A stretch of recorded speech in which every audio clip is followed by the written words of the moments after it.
तो दोस्तों कहानी की शुरुआत में हम देखते हैं ड्रासा नाम की शार्प शूटर को, जो पिछले कई घंटों से एक टनल में छुपी हुई है। दरअसल ये अपने शिकार का इंतजार कर रही होती है। ड्रासा के पास एक एयरपोर्ट पर एक गवर्नमेंट ऑफिसर को मारने का टास्क दिया जाता है। कुछ ही देर बाद रनवे पर एक प्लेन लैंड करता है। ड्रासा को जैसे ही अपना शिकार नजर आया, उसने कई किलोमीटर से एक ही शॉट में उसे खत्म कर दिया। ड्रासा अपने काम को इतनी बारीकी से अंजाम देती है कि वहां पर मौजूद गार्ड्स को कुछ पता नहीं चलता कि गोली किसने और कहां से चलाई। मिशन कंप्लीट करने के बाद ड्रासा अपनी मां की कब्र पर जाती है, जहां उसका फादर पहले से ही मौजूद होता है। यहाँ हमें ड्रासा के बारे में एक और बात मालूम चलती है कि जब भी वो किसी को अपनी राइफल से मारती तो वो उस बुलेट के कवर को अपने पास रख लेती और फिर उस बुलेट के कवर को अपने पिता को सौंप देती। दरअसल ड्रासा एक कॉन्ट्रैक्ट किलर थी, यानी वो पैसों के लिए लोगों को मारा करती थी और अब तक कई लोगों को मार चुकी थी। उसे लोगों को मारना तो बिल्कुल अच्छा नहीं लगता था, लेकिन अब ये उसका पेशा बन चुका था। इसलिए ड्रासा उन बुलेट्स के कवर को अपने फादर को दे देती है, जो कि उसका दुख थोड़ा सा कम हो जाता। ड्रासा अपने पिता को बताती है कि मुझे एक नया प्रोजेक्ट मिला है जो पूरे 1 साल तक चलेगा। शायद इस दौरान मैं आपसे नहीं मिल पाऊंगी। जिस पर ड्रासा के फादर जवाब देते हैं, तुम हर साल आती हो, मुझे कुछ गोलियों के कवर पकड़ा देती हो, मगर अगले साल ऐसा नहीं होगा क्योंकि अब मेरा कैंसर लास्ट स्टेज पर चल रहा है। मेरे पास अब ज्यादा वक्त नहीं बचा। अगर आने वाले दिनों में मेरी मौत नहीं हुई तो मैं खुद 14 तारीख यानी वैलेंटाइंस डे के दिन अपनी जिंदगी खत्म कर लूंगा, क्योंकि अब मेरे पास जीने की कोई वजह नहीं। तुम्हारी माँ भी मुझे छोड़कर जा चुकी है और तुम भी अपने काम के चलते साल में सिर्फ 1-2 बार ही मिलती हो, इसलिए हो सकता है कि ये हमारी आखिरी मुलाकात हो। ये सुनकर ड्रासा की आंखें भर आती हैं। अब यहाँ से सीन शिफ्ट होता है और हम देखते हैं इस कहानी के दूसरे लीड कैरेक्टर लेवाई को। लेवाई की जिंदगी बिल्कुल भी ठीक नहीं चल रही थी। उसे अक्सर भयानक सपने आते थे और नींद उसकी आंखों से कोसों दूर चली जाती। एक रात जब उसकी आंख बुरे सपने से खुली तो लेवाई अपने घर के बाहर निकला, समुद्र के किनारे पर आता है। वहाँ उसे थोड़ा सा बेहतर महसूस होता है और वो अपनी डायरी में कुछ लिखने लगता है। तभी लेवाई को अचानक उसके फोन पर एक मैसेज आता है। उस मैसेज में उसे एक एड्रेस दिया गया था जहाँ उसे जल्द से जल्द पहुँचने के लिए कहा गया था। लेवाई बिना वक्त गवाए एक मिलिट्री बेस तक पहुँच जाता है और वहाँ उसकी मुलाकात होती है एक लेडी ऑफिसर जिसका नाम बर्तो होता है। बातचीत के दौरान हमें पता चलता है कि लेवाई कोई आम इंसान नहीं, एक आर्मी ऑफिसर था, लेकिन अब वो रिटायर हो चुका था। और सिर्फ इतना ही नहीं, वो एक डेडली स्नाइपर भी रह चुका था। वो अब तक 200 से भी ज्यादा लोगों को स्नाइपिंग से मार चुका है। बर्तोई लेवाई से कहती है, मैं तुम्हें एक मिशन पर भेजना चाहती हूँ क्योंकि तुम एक बहुत ही अच्छे स्नाइपर हो और ये सिर्फ तुम ही कर सकते हो। लेकिन मिशन पर भेजने से पहले बर्तोई लेवाई से एक बहुत ही जरूरी सवाल पूछती है, अगर तुम इस मिशन पर गए तो क्या तुम्हें याद करने वाला पीछे कोई है? ये बात सुनकर लेवाई को कुछ अजीब लगने लगा, लेकिन फिर वो जवाब देते हुए बोला, नहीं, मेरा इस दुनिया में अब कोई नहीं है। ये सुनकर वो लेडी लेवाई से कहती है, तुम तैयारी कर लो, कुछ घंटे बाद तुम्हें उस मिशन पर भेजा जाएगा और वहाँ तुम्हें 1 साल के लिए रहना है। इसके बाद लेवाई को बेहोश कर दिया जाता है और जब उसकी आंख खुलती है तो वो अपने आप को एक एरोप्लेन में पाता है। लेवाई कुछ नहीं समझ पाता कि आखिर उसे कहाँ ले जाया जा रहा है और उसे किस तरह का मिशन सौंपा गया है। इसलिए लेवाई वहाँ पर मौजूद एक सोल्जर से पूछता है, मुझे कहाँ ले जाया जा रहा है? लेकिन वो सोल्जर लेवाई की इस बात पर कोई जवाब नहीं देता, बस इतना कहता है, आप अपना आईडी और वॉच हमें दे दो, ये सब तुम्हें तब वापस मिलेगा जब तुम्हारा मिशन पूरा हो जाएगा। थोड़ी देर बाद वो सोल्जर उसे बताता है, अब तुम्हारा प्लेन में उतरने का वक्त आ गया है। कुछ ही मिनटों में हम नो फ्लाइंग जोन में एंटर करने वाले हैं। यहाँ से आगे जाने की परमिशन हमें नहीं है। बस वो सिर्फ इतना बताता है कि नीचे उतरने के बाद तुम्हें अकेले 32 किलोमीटर नॉर्थ की तरफ पैदल जाना होगा, फिर तुम अपनी मिशन वाली जगह पर पहुंच जाओगे। लेकिन लेवाई के दिमाग में अब भी एक ही बात चल रही थी। वो फिर से उस सोल्जर से पूछता है, आखिर मुझे भेजा कहाँ जा रहा है? इस पर सोल्जर जवाब देता है, इस सवाल का जवाब देने की परमिशन मुझे नहीं है। मेरी वर्दी में एक माइक्रोफोन लगा हुआ है। अगर मैंने तुम्हें इस जगह के बारे में बताया तो मेरी नौकरी से मुझे निकाला जा सकता है या फिर मैं मारा भी जा सकता हूँ। ये बात सुनकर लेवाई के गले में सांस अटक गई। इसके बाद उसे एक पैराशूट दिया जाता है और प्लेन का दरवाजा खुलते ही लेवाई कूद जाता है। लेवाई सेफली लैंडिंग कर जाता है, लेकिन असली गेम तो अब शुरू हुआ था क्योंकि 32 किलोमीटर की दूरी उसे पैदल ही तय करनी थी। चलते चलते 2 दिन बीत जाते हैं और 2 दिनों का लंबा सफर तय करने के बाद फाइनली उस जगह पर पहुंच जाता है जहां इंसान तो दूर बल्कि परिंदे भी नहीं दिखाई दे रहे थे। तभी उसकी मुलाकात एक जेडी नाम के बंदे से होती है। जेडी 1 साल तक यहाँ मिशन पर था, अब उसकी ड्यूटी खत्म हो चुकी थी, इसलिए अब लेवाई उसकी जगह संभालेगा। जेडी लेवाई को एक वॉच टावर की तरफ ले जाता है। टावर के टॉप पर पहुंचने के बाद लेवाई को अब भी समझ नहीं आ रहा था कि आखिर उसे करना क्या है। यही सवाल जब वो जेडी से पूछता है तो जेडी जवाब देता है, ये एक बहुत ही मिस्टीरियस और गहरी खाई है जिसे गॉड नाम दिया गया है। इसके बॉटम तक आज तक कोई भी नहीं पहुंचा। तुम्हारा काम बहुत ही सिंपल है, तुम्हें इस खाई की पहरेदारी करनी है। उसके बाद वो लेवाई को वहाँ के स्ट्रिक्ट रूल्स बताता है। वो कहता है, तुम यहाँ से बाहर महीने में सिर्फ एक बार ही हेडक्वार्टर में बात कर सकते हो, चाहे कुछ भी हो जाए। तुम बाहर की दुनिया से जुड़ने की उम्मीद मत रखना। ये टावर जिसे हम वेस्ट टावर कहते हैं, इसके ठीक सामने ईस्ट टावर है। वो रशिया का इलाका है। वहाँ भी एक गार्ड तुम्हारी ही तरह ड्यूटी निभा रहा है, लेकिन तुम दोनों के बीच कोई भी कांटेक्ट अलाउ नहीं है। तुम्हें सिर्फ अपनी ड्यूटी पर ध्यान देना है और हाँ, आने वाले खतरे के लिए हर वक्त तैयार रहना, क्योंकि यहाँ तुम पर किसी भी वक्त हमला किया जा सकता है। यहाँ ऑटोमेटिक गन और नीचे ढेर सारे लैंडमाइंस लगाए हुए हैं। अगर ऑटोमेटिक गन्स में गोलियां खत्म हो जाए तो उसे हमेशा रिलोड रखना, क्योंकि हमले के दौरान ऑटोमेटिक गन्स बहुत काम आएगी। और आखिरी बात, अगर तुम्हें कभी भी यहाँ तेज सायरन की आवाजें सुनाई देने लगे तो तुम बिना सोचे समझे यहाँ से भाग जाना। जेडी कहता है, मुझे भी नहीं पता कि ऐसा हमें क्यों बोला गया, लेकिन मुझे जो पिछले ड्यूटी वर्कर ने बताया वही मैं तुम्हें बता रहा हूँ।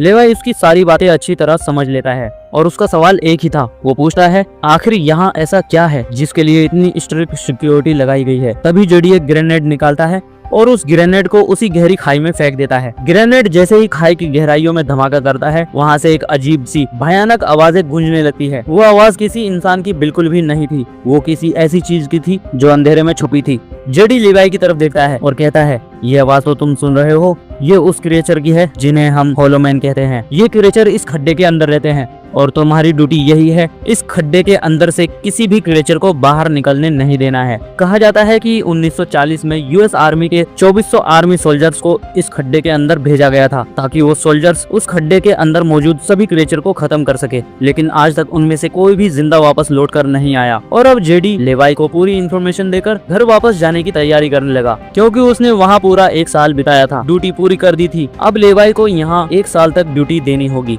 लेवाई को अलविदा कहकर यहाँ से वो निकल पड़ा। वो बहुत खुश था क्योंकि 1 साल बाद वो घर जाने वाला था, लेकिन उसे खतरे का बिल्कुल भी अंदाजा नहीं था कि उसके साथ क्या होने वाला है, जिसके बारे में सोचने से भी डर लगता है। लोकेशन पर पहुंचने के बाद जेडी जैसे ही स्मोक करता है, एक हेलीकॉप्टर उसे लेने के लिए आता है। वो हेलीकॉप्टर उसके लिए रस्सी नीचे फेंकता है और जेडी इस रस्सी के जरिए ऊपर हेलीकॉप्टर में चढ़ने लगता है। हेलीकॉप्टर के अंदर बैठा एक सोल्जर पहले जेडी की आईडी कंफर्म करता है। जेडी जब उसे अपनी पूरी इन्फॉर्मेशन देता है तो हेलीकॉप्टर में बैठा वो सोल्जर पहले जेडी को शूट करता है और उसके बाद उसकी रस्सी काटकर उसे नीचे फेंक देता है। अब यहाँ एक बात तो साफ हो चुकी थी, इस जगह जो भी आता है वो कभी लौटकर वापस नहीं जाता। इसके बाद हमें अगले दिन का सीन दिखाया जा रहा है, जहाँ लेवाई अपने काम को निभाने लगता है। सबसे पहले वो यहाँ कुछ स्पॉट्स चेक करता है और जिन ऑटोमेटिक गन्स में गोलियां खत्म होती है उन्हें रिलोड करता है। इस तरह से एक दिन गुजर जाता है और फिर 1 महीना। अब लेवाई को ये जगह बोरिंग फील होने लगती है। वो सोचता है कि 1 साल तक यहाँ बस अकेले ही रहना है, ना किसी से बातचीत और ना ही कोई एंटरटेनमेंट। इसलिए वो टाइम पास करने के लिए उस अलमारी में रखी किताबें पढ़ने की सोचता है। जब वो अलमारी से किताबें निकालता है तो अचानक उसकी नजर अलमारी के पीछे दीवार पर पड़ती है। उस दीवार पर कुछ नोट लिखे होते हैं। ये उन सभी लोगों के नोट थे जो इससे पहले इस टावर में अपनी ड्यूटी कर चुके थे। हर नोट में डर, अकेलापन और होलोमैन के खतरों का जिक्र था। एक दिन लेवाई को वेस्ट टावर से मशीन चलने की आवाज आई। लेवाई जल्दी से अपने टेलीस्कोप से दूर ईस्ट टावर को देखने की कोशिश करता है और तभी उसे एक लड़की दिखाई देती है और ये लड़की कोई और नहीं बल्कि ड्रासा होती है, जो कि इसकी अच्छी स्नाइपिंग की वजह से इसे टावर पर ड्यूटी दे दी गई थी। ड्रासा की खूबसूरती देखते ही लेवाई की नजरें ड्रासा पर जम गई,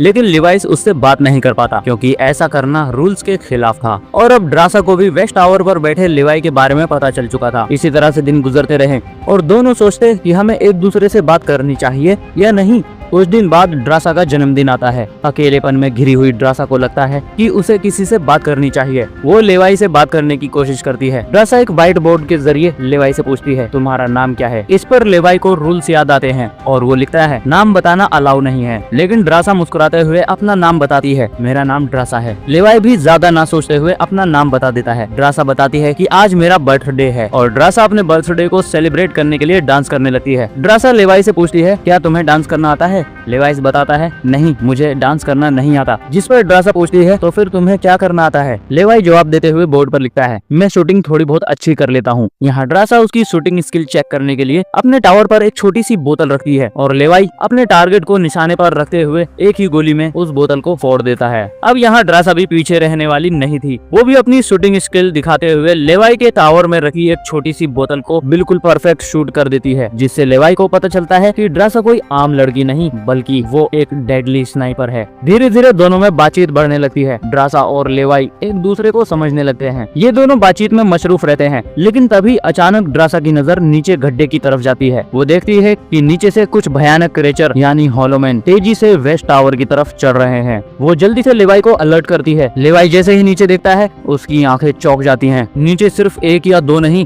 बल्कि हजारों क्रिएचर्स ऊपर की ओर बढ़ रहे थे। वो बिना वक्त गवाए अपनी स्नाइपर राइफल उठाता है और एक एक करके क्रिएचर्स को शूट करने लगता है। लेकिन क्रिएचर्स की तादाद इतनी ज्यादा होती है कि लेवाई उन्हें अकेले संभाल भी नहीं पाता। इसलिए ड्रासा भी अपनी मशीन गन से गोलियां बरसाने लगती है। अब वेस्ट टावर यानी ड्रासा की तरफ भी क्रिएचर बढ़ने लगते हैं। ये दोनों अपनी अपनी साइड से इन क्रिएचर्स को मारने लगते हैं। लेकिन तभी लेवाई देखता है कि एक क्रिएचर ड्रासा के टावर तक पहुंच चुका है और वो क्रिएचर जैसे ही ड्रासा पर हमला करने वाला होता है तो लेवाई इस टावर से अपनी जबरदस्त स्नाइपिंग स्किल का इस्तेमाल करते हुए उस क्रिएचर को मार गिराता है। अब लेवाई और ड्रासा को एहसास हो जाता है कि अगर इस खतरनाक जगह पर जिंदा रहना है तो उन्हें मिलकर काम करना होगा। सब कुछ संभालने के बाद ड्रासा बताती है, ये मेरी लाइफ का सबसे बेस्ट बर्थडे था। अगली सुबह लेवाई नीचे लगी लैंड माइन्स को ठीक करने लगता है और ऑटोमेटिक गन को रिलोड करता है। तभी अचानक खाई के अंदर से एक ड्रोन निकलता है। वो ड्रोन कुछ सेकंड तक लेवाई की तरफ देखता है और वो अजीब तरह से स्कैन करता है। ये देखकर लेवाई हैरान रह जाता है और उसे कुछ भी समझ नहीं आता ये ड्रोन क्यों और किसके लिए भेजा गया था। इस तरह से दिन गुजरते हैं और फिर महीने। इन दोनों की आपस में दोस्ती होने के बाद उनके दिन अच्छे गुजर रहे थे। अब उन्हें अकेलापन बिल्कुल भी महसूस नहीं हो रहा था। पर एक दिन ड्रासा बहुत ज्यादा सैड होती है क्योंकि आज 14 फेब था और उसे याद आता है कि उसके फादर ने कहा था कैंसर की वजह से आने वाले कुछ दिनों में नहीं मरा तो 14 फरवरी के दिन मैं खुद को मार दूंगा। और यहाँ ड्रासा बोर्ड पर लिखकर लेवाई को बताती है, आज मैं खुद को बहुत अकेला महसूस कर रही हूँ। अगर आज मेरे पास कोई होता तो बहुत अच्छा होता। लेवाई को भी पहले ही दिन से ड्रासा से मिलने का मन था और आज वो खुद को रोक नहीं पाता।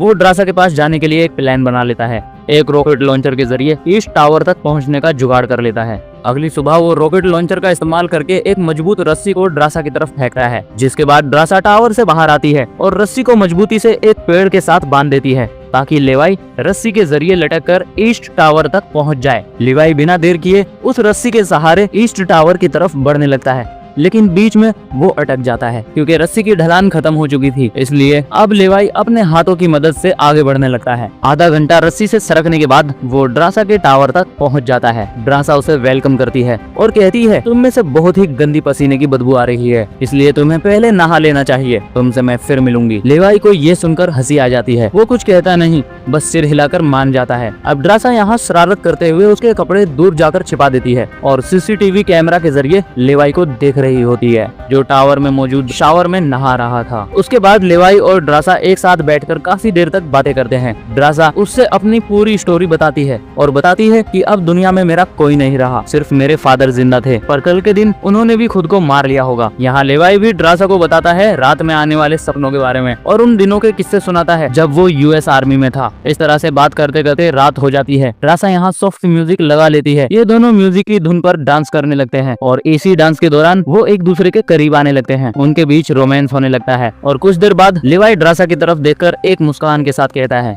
मैंने तुम्हारे लिए एक शायरी लिखी है, जब हम यहाँ से निकलेंगे तभी मैं तुम्हें ये शायरी दूंगा।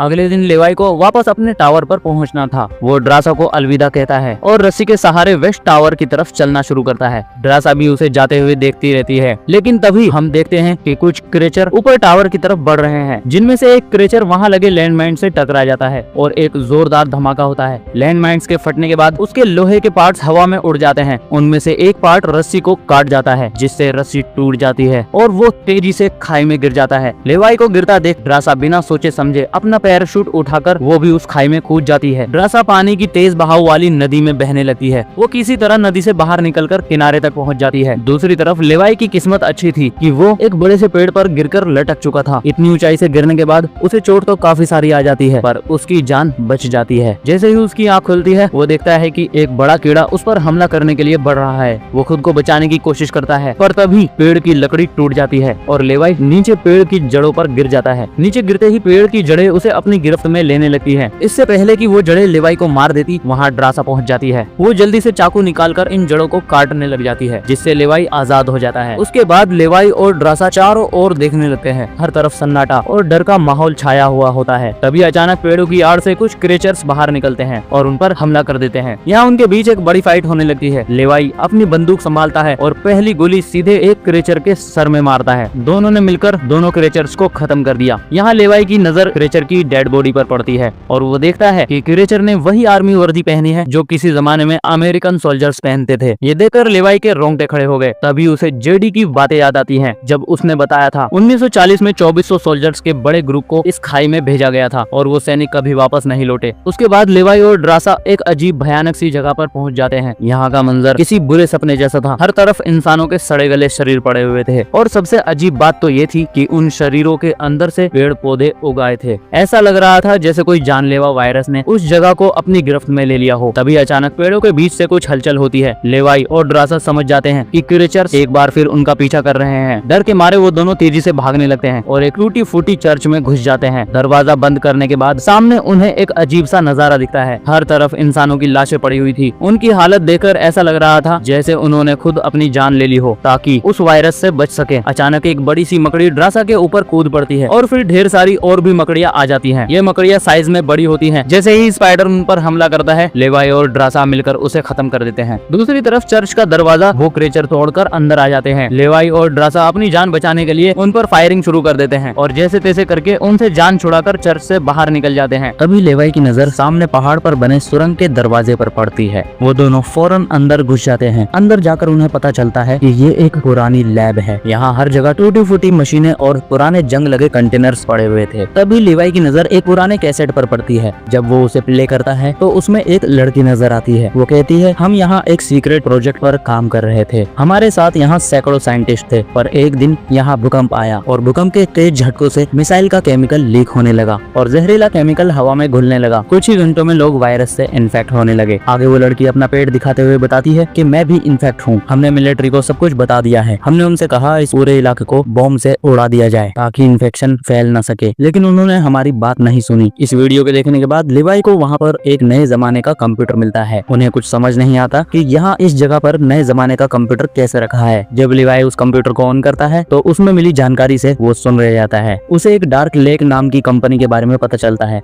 जो एक पैरामिलिट्री बनाने का काम करती है। ये कंपनी यहाँ के इन्फेक्टेड लोगों से सैंपल इकट्ठा करके अपनी कंट्री के सोल्जर्स को सुपर सोल्जर्स में कन्वर्ट करने के लिए एक्सपेरिमेंट करती है। यही वजह है कोई भी देश इस जगह को मिटाना नहीं चाहता। इसके अलावा लेवाई को ये भी पता चलता है कि यहाँ एक बहुत बड़ा मिसाइल है और जब वो एक्टिवेट होकर फटेगा तो 4.2 किलोमीटर तक कुछ भी नहीं बचेगा। अब लेवाई और ड्रासा ये सारा राज समझ जाते हैं। उन्हें पता चल जाता है कि जिस लेडी बार्तो ने उन्हें यहाँ भेजा था वही इस जगह की ओनर है और इस जगह को सीक्रेट रखने के लिए लेडी बार्तो हमेशा एक ऐसे इंसान को ढूंढती थी जिसका पीछे कोई पूछने वाला ना हो और उस इंसान को साल भर ड्यूटी करने के बाद मार दिया जाता, जैसे जेडी को मार दिया गया था, ताकि वो बाहर आकर इस जगह के बारे में किसी को ना बता सके। जैसे ही ये सब जानकर ये दोनों बाहर निकलते हैं, तभी एक घुड़सवार क्रीचर ड्रासा को रस्सी में बांधकर खींचकर ले जाता है। लेवाई ड्रासा की तलाश में यहाँ वहाँ भटकता है, लेकिन ड्रासा उसे कहीं दिखाई नहीं दे रही थी। तभी लेवाई एक ऐसी जगह पर पहुँचता है जहाँ एक बड़ी मिसाइल रखी हुई थी। ये वही मिसाइल थी जिसके बारे में डार्क लेक कंप्यूटर में लेवाई को जानकारी मिली थी।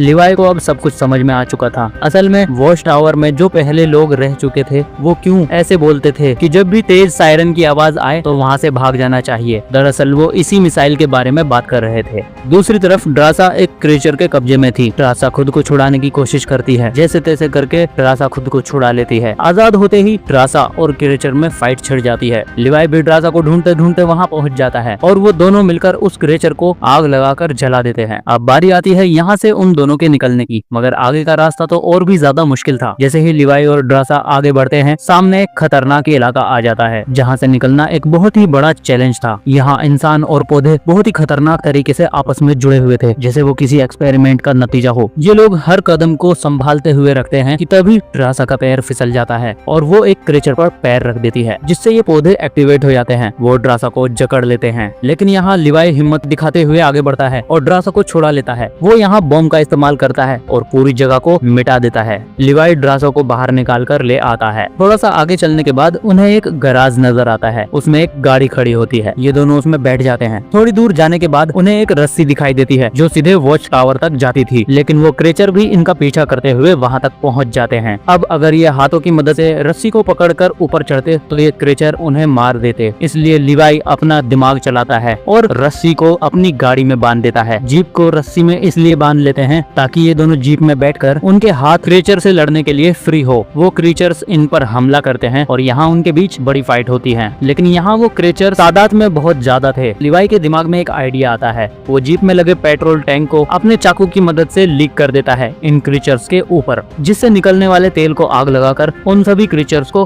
खत्म कर देता है। और आखिर में ये दोनों जीप की रस्सी काटकर उसे नीचे छोड़ देते हैं और इस तरह से सभी क्रीचर मारे जाते हैं। और फाइनली ये दोनों सही सलामत ऊपर पहुंच चुके हैं। अब इन दोनों को ये पता चल चुका था कि अगर ये पूरे साल ड्यूटी कर भी ले तो फिर भी इन दोनों को मार दिया जाएगा। इसलिए अब ये दोनों फैसला करते हैं अब ये इस जगह की रक्षा नहीं करेंगे बल्कि इस जगह को तबाह कर देंगे, ताकि इनकी तरह कोई दूसरा सोल्जर ना फंसे और इस जगह का गलत इस्तेमाल बंद हो जाए। ये सब करने के बाद ये दोनों यहाँ से दूर जाकर एक नई जिंदगी की शुरुआत करेंगे, जहाँ ड्रासा कहती है मेरे पास फ्रांस में छुपने की जगह है, हम वहाँ पर शादी करके अपनी आगे की जिंदगी बिता सकते हैं। लिवाई ड्रासा की बात मान जाता है और फिर वो कहता है मुझे अपने टावर की तरफ जाना होगा, मैं वहाँ जाकर अपने टावर में एक बॉम्ब फिट करूंगा और उस मिसाइल को भी एक्टिवेट करूंगा, जिससे ये पूरी जगह तबाह हो जाएगी। उसके बाद लिवाई रस्सी की मदद से अपने टावर पर पहुंच जाता है। उसी बीच लेडी बार्तो लिवाई से कांटेक्ट करती है और सवाल करती है क्या तुम नीचे गड्ढे में गए थे, क्योंकि किसी ने हमारे कंप्यूटर को ऑन किया है। लिवाई यहाँ झूठ बोलता है, वो कहता है मैं नहीं गया, लेकिन बार्तो जानती थी लिवाई झूठ बोल रहा है। असल में लेडी बार्तो ने सब कुछ देख लिया था। लिवाई और ड्रासा वहाँ नीचे गड्ढे में गए थे। फिर भी लेडी बार्तो अपनी बात को जारी रखते हुए कहती है अगर तुम नहीं गए तो फिर ये सारा काम वेस्ट टावर वाले गार्ड का है, एक काम करो